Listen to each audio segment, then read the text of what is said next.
Un baron français soupçonne sa fiancée de maltraiter ses enfants innocents au sein de son propre domaine au cœur de la France impériale.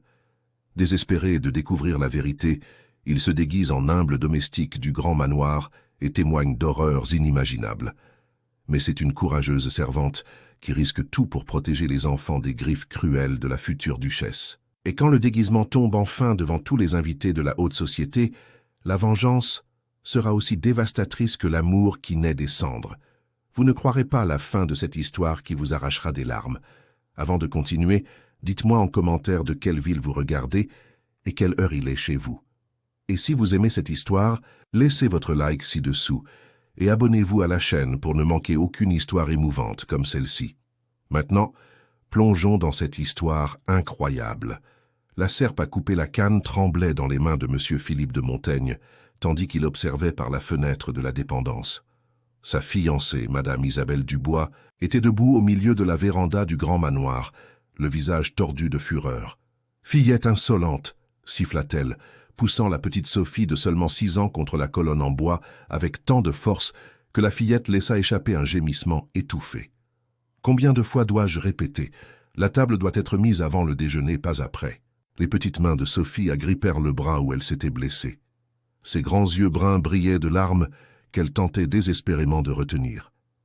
Derrière elle, le petit Antoine de seulement 2 ans était assis sur le plancher en large latte, jouant avec des morceaux de bois, observant en silence l'expression confuse.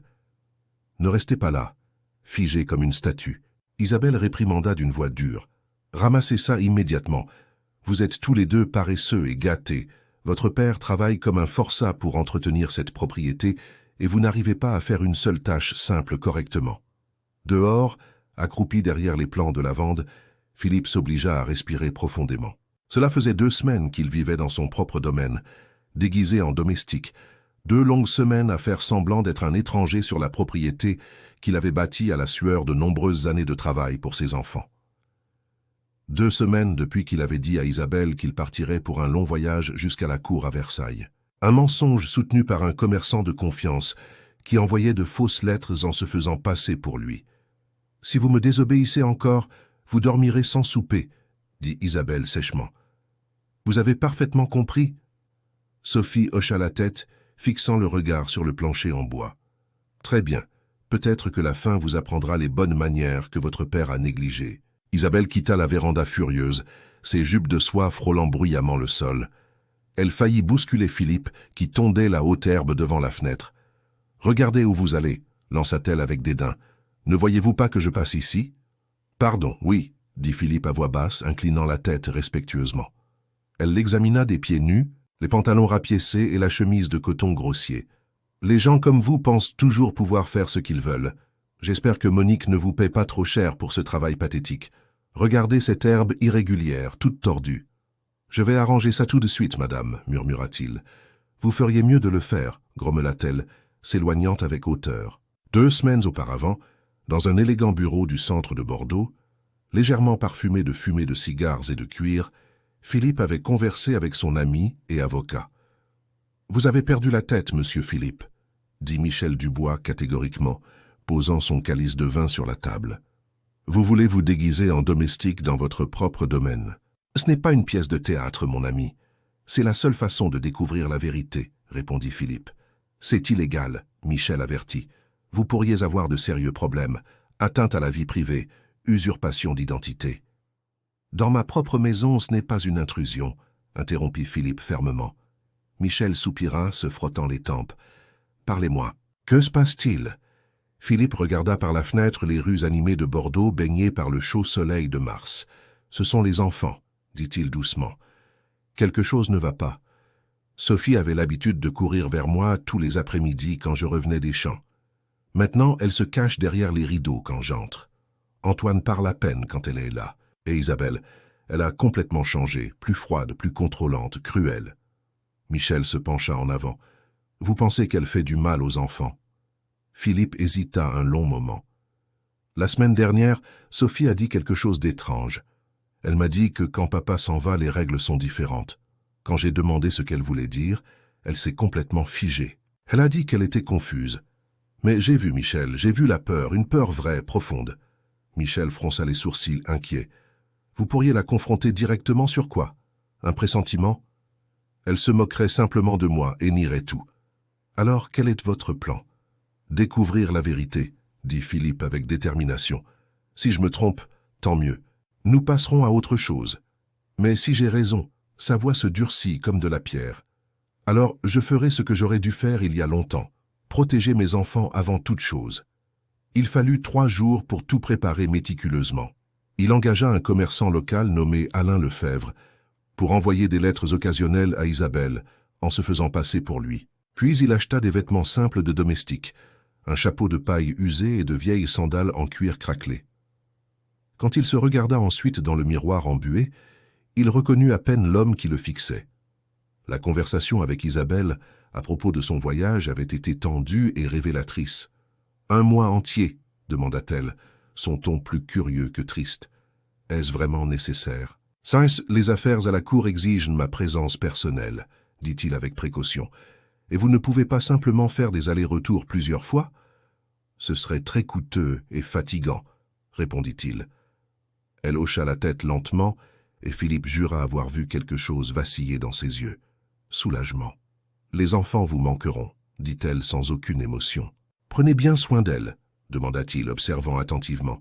« Bien sûr, » elle sourit froidement. « Vous pouvez me faire entièrement confiance. » Cette nuit-là, alors qu'il faisait semblant de préparer ses affaires pour le voyage qu'il ne ferait pas, il l'entendit au téléphone chuchotant à quelqu'un. « Oui, il sera absent 1 mois entier, » murmura-t-elle doucement.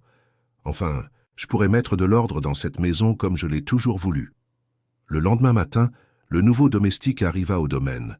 Monique, la servante qu'ils avaient libérée 3 semaines auparavant et engagée comme gouvernante, ouvrit la porte de la cuisine du grand manoir.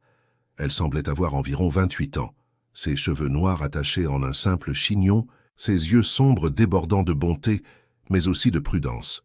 « Monsieur doit être le nouvel ouvrier agricole, » dit-elle gentiment. « Oui, madame. Je m'appelle Robert. » Philippe répondit en baissant délibérément la voix. « Je suis Monique. Madame Isabelle m'a dit que monsieur commencerait aujourd'hui. » Elle le guida à travers les tâches du jour, tondre l'herbe autour du grand manoir, nettoyer la cour où séchait le blé, et il étudia attentivement ses manières. Elle était respectueuse mais ferme. Elle n'en faisait jamais trop. Quelque chose dans sa bonté semblait authentique, rare dans cette maison devenue glaciale. Isabelle entra dans la cuisine juste au moment où il sortait pour la cour. « C'est le nouvel ouvrier », informa Monique. Isabelle lui lança un regard rapide de dédain. « J'espère qu'il est meilleur que le dernier. Cet homme était complètement inutile et paresseux. »« Je ferai de mon mieux, madame, » dit Philippe à voix basse. « Vous feriez mieux de le faire. Je ne tolère ni l'incompétence ni la paresse sur cette propriété. » Pendant des heures, Philippe travailla en silence absolu, ses mains douces, formant des callosités douloureuses avec les outils rustiques, mais la douleur physique n'était rien comparée à l'agonie d'observer sa propre maison de l'extérieur, faisant semblant d'être un étranger dans le monde de ses enfants. Vers le milieu de la matinée, la porte de la véranda s'ouvrit lentement. Sophie, 6 ans, sortit en tenant la petite main de son petit frère. Antoine marchait à côté d'elle, maladroit mais déterminé dans ses petits pas incertains. « Qui est cet homme, Monique ?» chuchota Sophie timidement. « Le nouvel ouvrier, » répondit Monique avec douceur. « Il s'appelle Robert. » Sophie inclina la tête, l'étudiant avec une curiosité enfantine et innocente. « Où est Monsieur Pierre qui travaillait avant ?»« C'est qu'il a trouvé un autre emploi dans un autre domaine. » Monique expliqua calmement. Philippe garda les yeux baissés, coupant les mauvaises herbes autour des parterres de fleurs. Entendre la voix douce de sa fille, l'appelant monsieur au lieu de papa, le blessait plus profondément que n'importe quel outil. « Bonjour, monsieur » murmura-t-il respectueusement. « Bonjour » dit Sophie, gênée. Antoine fit un signe de la main avec ses petits doigts minuscules, formant un petit point. Quand ils rentrèrent dans la maison, Philippe remarqua comment les épaules de la fillette s'affaissaient lourdement. Le rire qui remplissait autrefois cette cour avait complètement disparu, remplacé par un silence lourd et suffocant. À midi, Monique lui apporta un verre d'eau fraîche et un morceau de pain avec du pâté. « J'ai pensé que monsieur pourrait avoir faim. »« Merci beaucoup, » dit-il, surpris par le geste. Ils s'assirent ensemble sous le grand tilleul, le même qu'il avait planté à la naissance de Sophie. « Vous travaillez la terre depuis longtemps » demanda-t-elle en conversant. « Un travail honnête est un travail honnête. » Il répondit évasivement. « Vous avez de la famille ?» Il fit une pause calculée. « Je suis veuf, sans enfant. »« Je suis désolé, » dit-elle avec une compassion sincère. Il haussa les épaules mélancoliquement. « La vie ne se passe pas toujours comme on le prévoit, n'est-ce pas ?» Monique sourit légèrement avec tristesse. « Les enfants sont bons, tout juste très silencieux dernièrement. »« Silencieux ?» demanda-t-il avec précaution, mesurant chaque mot. Elle hésita visiblement. « Peut-être que j'imagine trop de choses. Oubliez ce que j'ai dit. » Mais Philippe vit clairement dans ses yeux sombres une préoccupation sincère, et ce fut à ce moment précis qu'il sut avec une certitude absolue. Ses instincts étaient entièrement corrects. Quelque chose de sombre et de terrible se passait à l'intérieur de cette maison. Au 3e jour de son déguisement, Philippe ne trouvait plus la mascarade étrange. L'odeur de terre mouillée et de fumier collait à ses mains calleuses. Son dos lui faisait mal à force de se pencher sur les parterres de fleurs, mais la douleur dans sa poitrine était infiniment pire. L'impuissance absolue d'observer ses enfants, vivant dans une peur silencieuse et constante. À la fin de cette chaude après-midi, Sophie et Antoine revinrent de la petite école du village et de la maison de la voisine où Antoine restait. Isabelle les reçut sur la véranda du grand manoir. Philippe, taillant les rosiers juste de l'autre côté de la fenêtre ouverte, pouvait entendre chaque mot avec une parfaite clarté. « Comment s'est passée votre journée ?» demanda-t-elle d'une voix faussement douce. « Bien, » répondit Sophie doucement. « Bien, quoi ?» Sophie cligna des yeux, confuse. « Bien, madame. Essayez encore avec plus de respect. » Les lèvres de Sophie tremblèrent visiblement. « Bien, madame Isabelle. Beaucoup mieux ainsi. Maintenant, emmenez votre frère à l'étage et assurez-vous qu'il ne touche à rien de précieux. »« Oui, madame Isabelle. » La fillette obéit. Philippe se figea complètement. Ses enfants n'avaient jamais parlé de cette manière formelle et distante. Ils avaient l'habitude d'appeler tout le monde par leur prénom affectueusement, même les ouvriers du domaine. Isabelle les avait transformés en étrangers dans leur propre maison. 1 heure plus tard, les faibles pleurs d'Antoine résonnèrent dans le large couloir. Philippe leva les yeux des buissons juste à temps pour voir le garçon sortir en titubant de la cuisine, tenant son cheval en tissu préféré. Isabelle apparut quelques secondes plus tard, son ton coupant et glacial, comme de la glace. « Qu'est-ce que j'ai dit à propos de traîner ce jouet sale dans toute la maison ?» Elle réprimanda durement, le lui arrachant des petites mains. Antoine gémit, tendant désespérément ses petits bras. « Il est sale et vieux. Vous n'êtes plus un bébé. » Elle jeta le jouet dans la corbeille à papier sans pitié. Antoine commença à sangloter de manière incontrôlable, désespéré. Les jointures des doigts de Philippe blanchirent autour du sécateur. Son fils n'avait que 2 ans. Il dormait encore serré contre ce petit cheval toutes les nuits depuis que sa mère était morte en couche.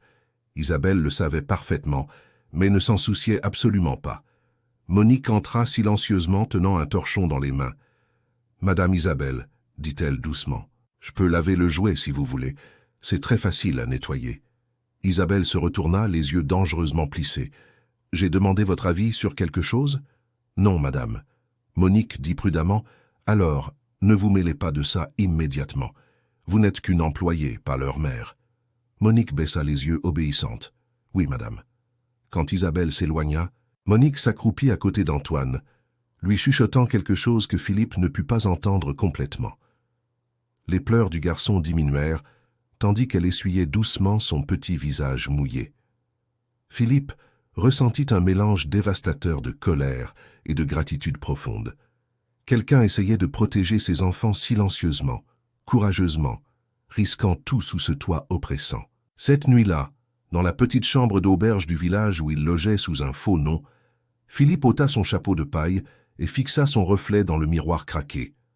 La peau bronzée par le soleil intense, les mains calleuses par le travail acharné, mais ce qui brûlait vraiment était ce qu'il avait été témoin. Il prit son petit carnet en cuir et commença à tout noter, méticuleusement. Jour 3. Elle a jeté le jouet d'Antoine, a menacé Monique. Les enfants mangent moins. Les yeux de Sophie sont vides et sans vie. Son téléphone sonna, brisant le silence. C'était Isabelle qui appelait comme toutes les nuits. « Bonjour, ma chère, » répondit-il, forçant la naturalité dans sa voix. « Comment vont les choses à la cour » demanda-t-elle avec un faux intérêt. « Réunion interminable, mais nécessaire. » Il mentit habilement. « Et là, comment vont les enfants ?»« S'améliorant considérablement, » répondit-elle avec une satisfaction évidente dans la voix. « Enfin, ils apprennent la discipline et le respect. »« Discipline » répéta-t-il, sentant son estomac se tordre. « Oui, ils sont calmes, obéissants, respectueux. Vous seriez fier de voir la transformation. » Il pouvait entendre la satisfaction venimeuse dans sa voix, le son du contrôle déguisé en ordre et en éducation. « C'est bon d'entendre ça, » dit-il, gardant un ton neutre. « Quand vous reviendrez, vous verrez qu'ils ont complètement changé pour le mieux. »« Pour le mieux, » murmura-t-il. « Exactement. » Après qu'elle eut raccroché, Philippe resta assis sur le bord du lit étroit en silence absolu, changeant pour le mieux. « Non, pensa-t-il amèrement, ils sont en train d'être détruits de l'intérieur. » Le lendemain matin, avant l'aube, il retourna au domaine. En traversant la cour arrière, il entendit des voix altérées à l'étage. La voix d'Isabelle aiguë et furieuse, et celle de Sophie, tremblante de peur. Il s'approcha furtivement de la fenêtre de la chambre de la fillette. Les rideaux étaient ouverts juste assez pour voir l'intérieur. Isabelle était debout près du lit de l'enfant, avec la couverture à moitié tirée. Ce lit ressemble à un désordre complet. Vous pensez qu'une jeune fille garde sa chambre comme ça? J'ai essayé, Madame Isabelle, Sophie chuchota d'une voix faible. Essayez encore et faites-le correctement cette fois. Sophie lutta pour étirer la lourde couverture sur le lit, ses petites mains trébuchant sur les coins difficiles. Pas comme ça, cria Isabelle rapidement. Vous êtes complètement inutile si vous ne pouvez même pas faire un lit simple. Des larmes coulèrent silencieusement sur les joues de Sophie, mais elle ne s'arrêta pas avant que ce soit parfait. Mieux ainsi, la prochaine fois, faites-le bien du premier coup. Quand Isabelle sortit, Antoine entra en titubant, tenant sa petite couverture. Sophie s'agenouilla, serrant son petit frère fort. « Ça va » chuchota-t-elle d'une voix presque inaudible. « Ça va aller, mon petit ange ?» Philippe pressa son front contre le mur, tremblant de tout son corps. Chaque instinct lui criait d'intervenir et d'y mettre fin immédiatement, mais il ne pouvait pas encore. Il n'avait pas encore de preuves suffisantes et irréfutables. Au petit déjeuner, il fit semblant de réparer les clôtures près de la fenêtre de la salle à manger. Isabelle se servit une énorme assiette d'œufs brouillés, de saucisses fumées et de pain frais avec du beurre. Elle donna à Sophie la moitié de cette portion et à Antoine seulement un petit verre de lait et une fine tranche de pain. « C'est suffisant, » dit-elle froidement, sans les regarder. « Je peux manger un peu plus » demanda Sophie timidement. « J'ai encore faim. » Isabelle frappa sa fourchette sur la table avec fracas. « Vous voulez devenir grosse et laide? C'est ce que vous désirez?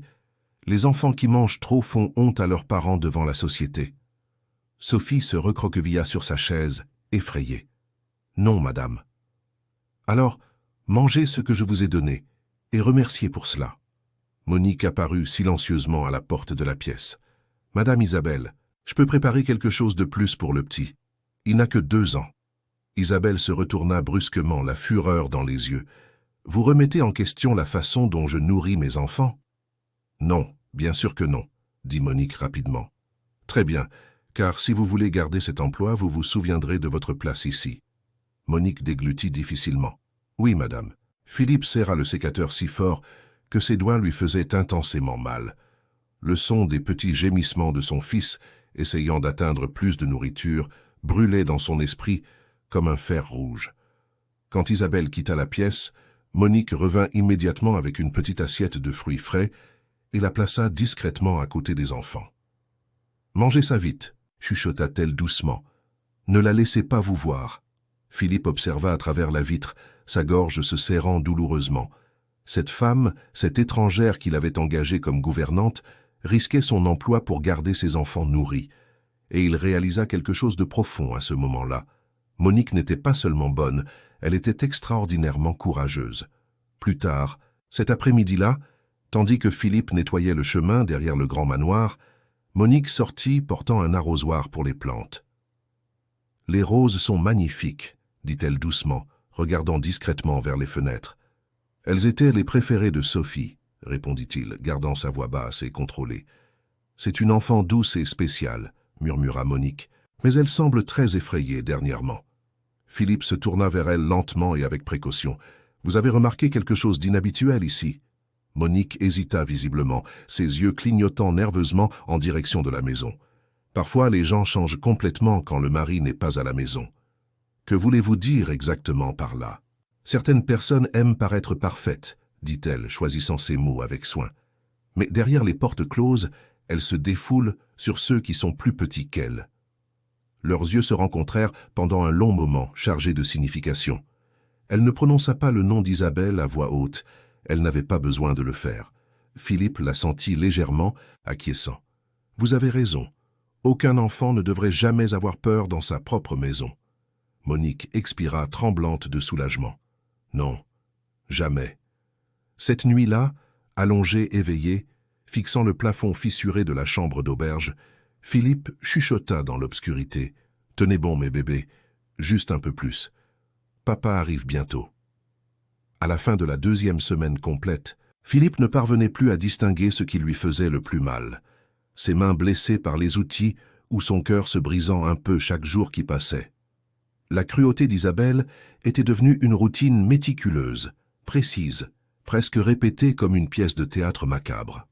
Chaque matin, elle trouvait quelque chose de nouveau à critiquer sans pitié. Un jouet mal rangé, un drap froissé, une miette sur le plancher en latte. Chaque petite erreur devenait une raison de punir impitoyablement. Monique tentait de protéger les enfants en silence. Elle ne confronta plus jamais Isabelle directement. Elle avait appris que faire cela ne faisait qu'aggraver considérablement les choses. Au lieu de cela, elle créait de petits moments de miséricorde, cachant des collations supplémentaires pour Antoine derrière le garde-manger, plaçant une couverture douce sur le lit de Sophie, après qu'Isabelle lui ait ordonné de dormir sans aucune en guise de punition.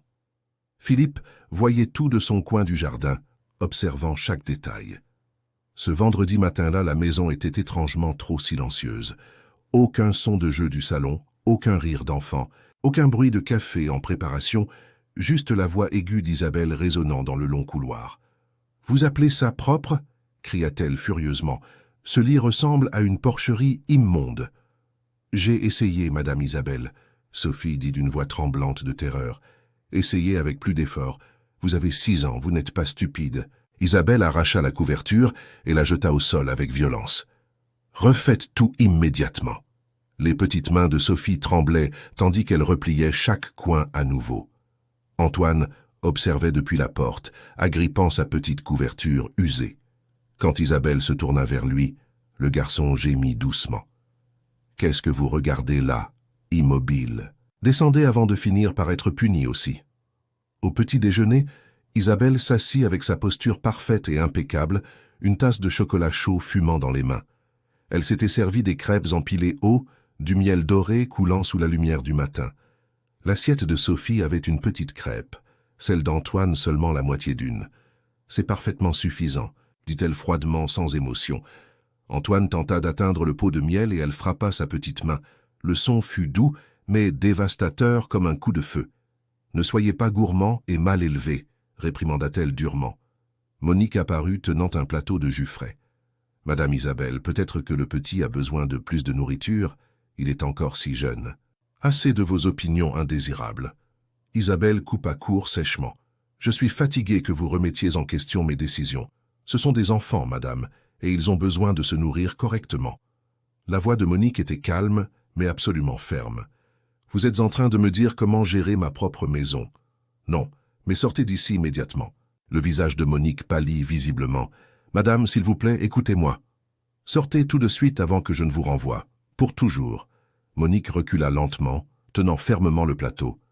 Les yeux de Sophie se remplirent de larmes, tandis qu'elle observait la seule adulte qui lui montrait de la bonté être cruellement renvoyée. Philippe sentit son cœur marteler violemment dans sa poitrine. C'était maintenant. Il fallait que ce soit maintenant.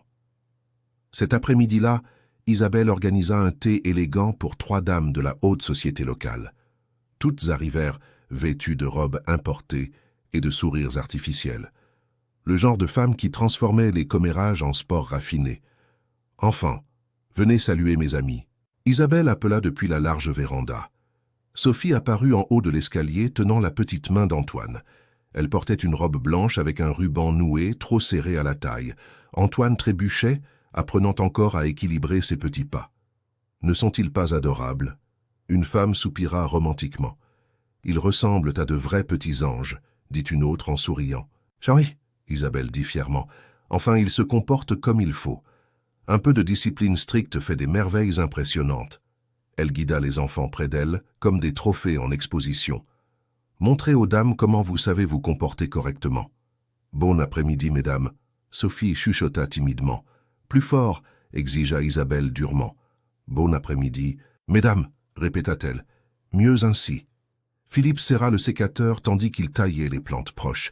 Il avait conçu cette véranda des années auparavant, le marbre blanc importé, les plantes ornementales soigneusement choisies, la fontaine tranquille. Maintenant, c'était une scène d'humiliation cruelle et systématique. Après 10 minutes interminables de conversation vide, Isabelle congédia froidement les enfants. Montez et restez en silence absolu. Les adultes parlent. Oui, Madame Isabelle, Sophie dit, éloignant Antoine rapidement. Dès qu'ils eurent disparu, Isabelle se pencha vers ses amis, chuchotant suffisamment pour que Philippe entende parfaitement. Les enfants ont besoin d'une main ferme, sinon, ils grandissent faibles et gâtés. Plus tard, ce jour-là, Philippe vit Isabelle dans la chambre de Sophie, fouillant violemment les tiroirs. « Désordonnée, toujours désordonnée et négligée », murmurait-elle furieuse. Quand elle trouva un petit dessin plié sous l'oreiller, elle le tint comme preuve d'un crime odieux. « Qu'est-ce que c'est, Sophie ?» La voix de la fillette trembla mortellement effrayée. « C'est mon dessin. »« Un dessin de qui exactement ?» Sophie hésita dangereusement. « De maman. »« De maman. » Isabelle rit avec une cruauté cinglante. « Ce n'est pas moi, fillette idiote. Ce n'est pas de ma vraie maman. » Il y eut un bruit fort de papier étant brutalement déchiré en morceaux. « Votre vraie mère est partie pour toujours. Maintenant vous me respectez et obéissez. » Philippe sentit son estomac se tordre douloureusement. Il pouvait presque voir le sourire doux de sa défunte épouse sur le petit visage de Sophie. Et maintenant, Isabelle effaçait même sa mémoire précieuse. Il fut forcé de continuer à travailler, même quand des larmes brûlaient dans ses yeux. Cette nuit-là, l'enregistreur capta clairement la voix d'Isabelle à travers la fenêtre ouverte de la cuisine. « Enfin, ils obéissent parfaitement, » dit-elle au téléphone avec une satisfaction venimeuse. La peur fonctionne toujours mieux que l'amour. L'amour rend les enfants gâtés et insupportables. Philippe écouta l'enregistrement dans sa chambre jusqu'à ce que ses jointures blanchissent de rage. Chaque mot était un clou de plus dans son cercueil. 2 jours plus tard, Isabelle accula Monique dans la cuisine silencieuse. « J'ai remarqué quelque chose de très étrange dernièrement. » Isabelle commença d'un ton faussement calme. « Vous semblez toujours apparaître exactement quand je discipline les enfants. » Monique se figea, tenant un torchon. « J'essaie juste de maintenir la maison en bon ordre, madame. »« Vraiment ?» Isabelle s'approcha menaçante. « Ou essayez-vous d'interférer dans mon éducation maternelle ?»« Je ne ferai jamais ça, » dit Monique à voix basse, mais fermement. « Je veux seulement le meilleur pour elle. »« Le meilleur, » dit Isabelle, se penchant dangereusement près. « C'est que vous vous souveniez qui paie votre misérable salaire ici. » Monique déglutit difficilement, se contrôlant. « Oui, madame, je comprends. »« Très bien, car si je soupçonne ne serait-ce que vous de monter mes belles-filles contre moi, je vous garantis que vous ne travaillerez plus jamais dans toute cette province. » Elle s'éloigna, ses talons résonnant contre le sol froid. Philippe avait entendu chaque mot du jardin. Son pouls martelait furieusement dans ses tempes.